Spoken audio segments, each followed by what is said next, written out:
दोस्तों 15 साल बाद जब एक आदमी विदेश से काम करके वापस अपने घर परिवार वालों से मिलने के लिए आता है, तो जिस जगह पर वह एक झोपड़पट्टी छोड़ के गया था अपने परिवार, छोटे बच्चे, पत्नी को, और जब वो वापस आता है तो वहाँ देखता है बहुत ही आलीशान घर बना हुआ है। वो ये सब कुछ देखकर बहुत खुश होता है, क्योंकि वो विदेश गया था और वहाँ काम कर रहा था और साथ ही पैसे भी भेज रहा था, जिन पैसों का सदुपयोग हुआ। बच्चों ने घर परिवार बना लिया, अच्छा घर बना लिया और अच्छे से रह रहे। देख के खुशी हुई, और जैसे ही वो नॉक करता है अंदर जाने के लिए, दरवाज़ा खुलता है। बहू दरवाज़ा खोलती है, जो कि ससुर को पहले उसने देखा नहीं था, क्योंकि ससुर तो 15 साल से विदेश में ही काम कर रहा था। अब 15 साल बाद आया है तो वो अपने लड़के पति को बुलाती है, यानी बड़े बेटे को, जिसका नाम सोनू होता है। सोनू को बुलाती है। घर में 2 छोटे बच्चे भी थे, एक लड़का और एक लड़की, जो उस बुजुर्ग के नाती पोते थे। जैसे ही वो घर में आता है, उसके जो बेटा होता है वो पहचान लेता है कि ये तो मेरे पिताजी हैं। उसको बिठाता है, पानी पिलाता है, और फिर वो पूछता है कि बेटा, तुम्हारी माँ दिखाई नहीं दे रही है, और तुम्हारा छोटा भाई जो कि मैं छोड़ के गया था, तो करीब वो 5 साल का था। अब तो वो भी जवान हो गया होगा और तुम्हारे साथ कुछ काम धंधा कर रहा होगा, और कहाँ हैं वो लोग। तो ये जो बड़ा लड़का और बहू होते हैं वो कहते हैं कि पिताजी, उनकी तो रोड एक्सीडेंट में माँ जी की और उनकी देवर की मौत हो चुकी है, क्योंकि वो हॉस्पिटल माँ को इलाज के लिए लेके गए थे, और जब वापस आ रहे थे तो उनकी अचानक से रोड एक्सीडेंट में मौत हो गई है। ये सुनकर बुजुर्ग को बहुत धक्का लगता है, वो निराश दुखी होता है। अपने आंसू छुपाते हुए अपने आप को कोसता है कि मैंने इतने साल विदेश में गुजार दिए, अपने बीवी बच्चों की खबर नहीं ली, और आज आया हूँ तो वो नहीं है। अपने आप को जैसे तैसे समझाता है। 1-2 दिन गुजरते हैं और फिर वह टहलने के लिए बाहर जाता है। जैसे ही वो बाहर जाता है तो वहाँ देखता है कि एक लड़का जो होता है वो मैगी बना रहा था ठेले पर और लोगों को खिला रहा था। वह बुजुर्ग जाके वहीं बैठ जाता है और उस लड़के की तरफ देखता है। वो कहते हैं, दादाजी आप मैगी खाएंगे? तो वो कहता है कि मेरा मन नहीं है, मेरा मन उदास है। खुशबू तो तुम्हारे मैगी की बहुत अच्छी आ रही है, चलो 1 प्लेट लगा दो। जैसे ही वो लड़का 1 प्लेट मैगी दादा को देता है और पहला निवाला ये खाता है बुजुर्ग, तो इसको खाते ही अपनी पत्नी की याद आ जाती है। उसकी पत्नी भी इसी तरह मैगी बना के उसे कभी कभी खिलाया करती थी। फिर वह इस लड़के की तरफ आश्चर्य से देखता है और कुछ पूछता है। थोड़ी सी इन दोनों में बात होती है और गले लग के एक दूसरे के साथ फूट फूट कर रोने लगते हैं। तो कौन था ये लड़का? क्या बुजुर्ग का अपना लड़का था? ये बुजुर्ग क्या उस मैगी बेचने वाले लड़के का पिता था? और वो यहाँ मैगी क्यों बेच रहा था?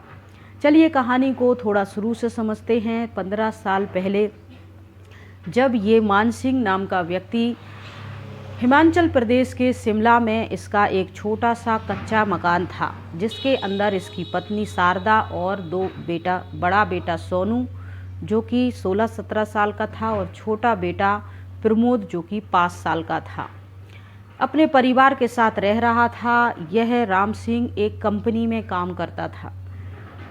पैसे के घर परिवार आराम से चल रहा था। अचानक इनकी पत्नी की शारदा देवी की तबीयत खराब होती है, और इतनी खराब होती है कि हॉस्पिटल में एडमिट करवाया जाता है, और इसके बाद इलाज के लिए पैसे इधर उधर से मांगने पड़ जाते हैं।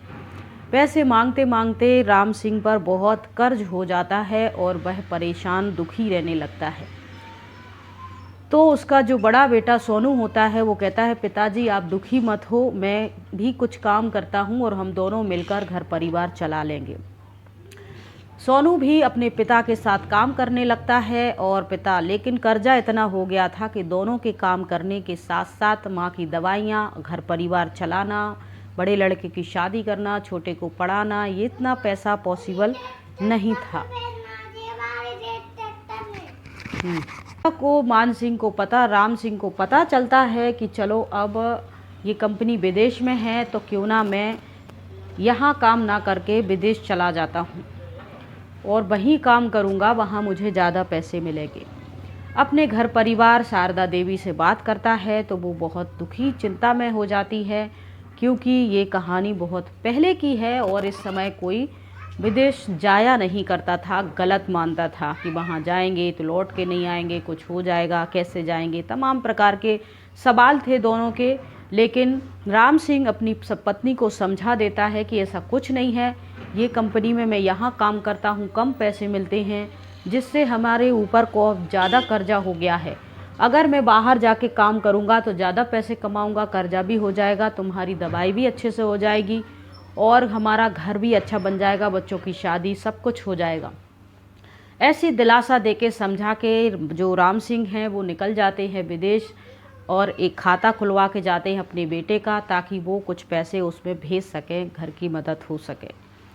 2-3 साल गुजर जाते हैं। मान सिंह जो राम सिंह होते हैं फ़ोन पे बातचीत नहीं करते हैं, और क्योंकि उस समय फ़ोन इतना ज़्यादा प्रचलित नहीं था, लैंडलाइन था जो काफ़ी महंगा था, इसीलिए वो खाते में पैसे तो भेज दिया करते हैं। और यहाँ जो सोनू नाम का बड़ा लड़का है वो भी धीरे धीरे जवान हो चुका है शादी के। 5 साल गुजर जाते हैं और घर जो धीरे धीरे है सोनू पूरा कर्जा ख़त्म कर देता है, चुका देता है, माँ की भी दवाई करवा देता है और घर में सब अच्छे से रहने लगते हैं। माँ जब स्वस्थ हो जाती है तो अपने बड़े बेटे की शादी करवा देती है। जैसे ही घर में बहू आती है, देखती है कि सब आराम से रह रहे हैं, जो पैसा है विदेश से आ रहा है, किसी चीज़ की कोई कमी नहीं है, घर मकान भी बन रहा है और सब लोग ऐश कर रहे हैं। अगर मैं अपने देवर और अपनी सास को घर से बाहर निकाल दूं तो सारे पैसे पर मेरा अधिकार हो जाएगा और मैं बहुत अच्छे से रहूँगी। धीरे धीरे जो सोनू की पत्नी होती है सोनू को भड़काना शुरू कर देती है कि देखिए जाता है, और अपनी माँ और छोटे भाई को बड़ी चालाकी से कहता है कि पिताजी का रोड एक्सीडेंट हो गया है जिसमें उनकी मौत हो चुकी है। ये सुनकर माँ और छोटा भाई बहुत रोते हैं, लेकिन कर ही क्या सकते हैं। इसके बाद फिर वो काम करने का नाटक करता है कि अब घर की जिम्मेवारी मेरे ऊपर आ गई है, और वो ऐसे जताता है जैसे कि कहता है माँ आप चिंता मत करो, मैं हूँ ना, सब संभाल लूँगा। और काम का ऐसा ढूंढने के लिए बहाना बनाता है, जाता है, लौट आता है, कहीं कोई काम नहीं मिल रहा है। सोनू की जो पत्नी होती है धीरे धीरे माँ और छोटे भाई से छोटी छोटी बातों पे झगड़ा करती है, डांट फटकार लगाती है। सोनू भी कहता है कि माँ जो पैसे पिताजी तो अब रहे नहीं, 2-3 महीने गुजर जाते हैं और वो कहते हैं कि मुझे भी कोई काम नहीं मिल रहा है, पिताजी भी रहे नहीं, पैसे आ नहीं रहे हैं, बहुत दिक्कत हो रही है घर में पैसों की। छोटा भाई जो कि अभी 12-13 साल का ही था, वो भी सब परिस्थिति थोड़ी थोड़ी समझने लगा था, तो वो कहता भाई मैं भी कुछ काम धंधा कर लेता हूँ आपके साथ। इस पर सोनू कहता है कि नहीं बेटा तुम तो पढ़ाई लिखाई करो, मैं सब मैनेज कर लूँगा। ऐसे जता रहा था जैसे वो अपने भाई से और माँ से बहुत प्यार करता है। पत्नी धीरे धीरे चालाकी से माँ की बेइज्जती करती है और एक दिन बिना बात के इतना झगड़ा करती है, माँ को घर से निकालने की बात भी करती है, अपने देवर पे भी हाथ छोड़ देती है। ये सब सोनू बैठा बैठा देख रहा था, लेकिन अपनी पत्नी को रोक नहीं रहा था और माँ के लिए कुछ बोल नहीं रहा था। तब माँ समझ जाती है कि इसकी सह से ही इसकी पत्नी इतना कुछ बोल रही है और अब हमारी इस घर में कोई इज्जत नहीं है।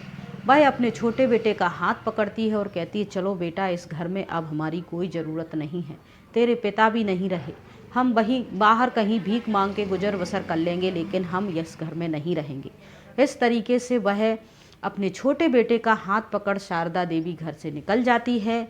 यहाँ सोनू और उसकी पत्नी और उसके बच्चे खुश हो जाते हैं कि अब ये दोनों हिस्सेदार भी चले गए, अब वहाँ से पिताजी जो पैसे भेजेंगे हम उससे आराम से ऐश करेंगे और हम कुछ पैसे जमा कर लेंगे। इस तरीके से वो रहते रहते हैं और 15 साल गुजर जाते हैं। 15 साल के बाद राम सिंह वापस आता है और देखता है, उस जगह पहुंचता है जहां उसका घर था शिमला में, और देखता है कि वो जो झोपड़पट्टी कच्चा मकान छोड़ के गया था वहां एक आलीशान घर बन चुका है। जैसे ही राम सिंह उस घर को देखता है खुश होता है कि चलो मेरी कमाई के जो पैसे मैं भेजता रहा, बड़े बेटे ने छोटे बेटे ने सूझबूझ के साथ सब अच्छा कर लिया है, घर भी अच्छा बन गया, कर्जा भी सट गया। वो घर की कुंडी बजाता है और घर में उसकी बहू दरवाज़ा खोलती है, जो कि बहू को पहली बार देखा तो वो पिताजी को पहचान नहीं पाई, क्योंकि पिताजी की गैर मौजूदगी में ही शादी हुई थी। फिर वो लड़के को बुलाती, अपने पति सोनू को बुलाती है कि कोई बुजुर्ग आया है। जैसे वो देखता अपने पिता को पहचान जाता है और मन में उसे लगता है कि ये बुढ़ा यहाँ क्यों आ गया है, अब पैसे कौन कमाएगा, कौन भेजेगा और हमारा घर कैसे चलेगा। फिर भी वह अनमने मन से कहता है चलो बैठो पिताजी, चाय पानी देता है और वो कहता है कि बेटा तुम्हारा छोटा भाई और तुम्हारी माँ नज़र नहीं आ रही। तब वो कहता है पिताजी आप दुखी परेशान ना हो जाते, इसीलिए वो मैंने आपको बताया नहीं, 5 साल पहले ही उनकी रोड एक्सीडेंट में मौत हो गई है। तब ये बात सुनकर बुजुर्ग व्यक्ति रोने लगता है और कहता है कम से कम तुम मुझे बता तो देते।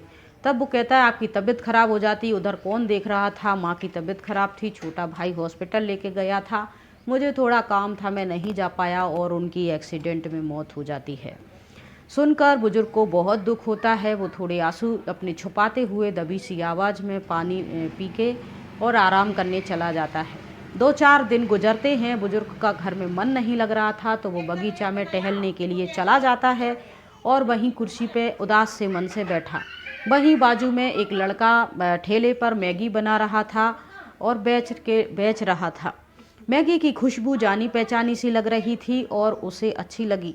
तब उसने कहा कि बेटे तुम्हें ये मैगी बनाना किसने सिखाया, खुशबू बहुत अच्छी आ रही है। तब ये लड़का कहता है कि मुझे मेरी माँ ने सिखाया।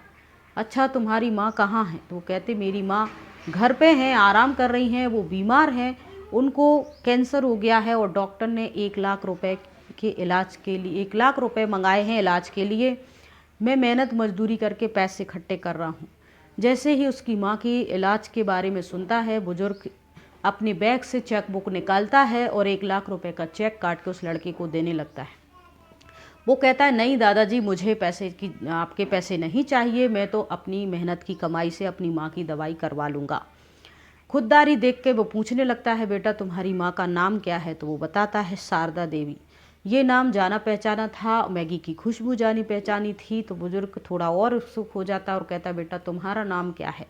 तो वो कहता है कि जी मेरा नाम प्रमोद है, जो कि अब 19-20 साल का ये लड़का था। जब वो राम सिंह जब इसको छोड़ के विदेश गया था तब इसकी उम्र लगभग 5 साल की रही होगी।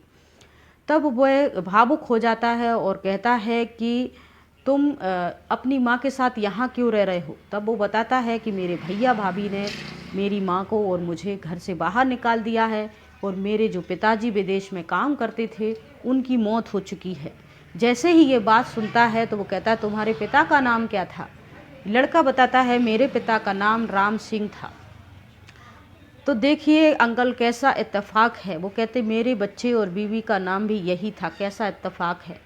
फिर वह उस लड़के को गले लगा लेता है और रोने लगता है। तब ये लड़का कहता है कि मुझे आपने गले क्यों लगाया और आप रो क्यों रहे हो? तब वो बताता है बेटा मैं ही तुम्हारा पिता राम सिंह हूँ, जो विदेश काम करने गया था और आज 15 साल के बाद आया हूँ। मैं वहाँ से तुम लोगों के बारे में फ़ोन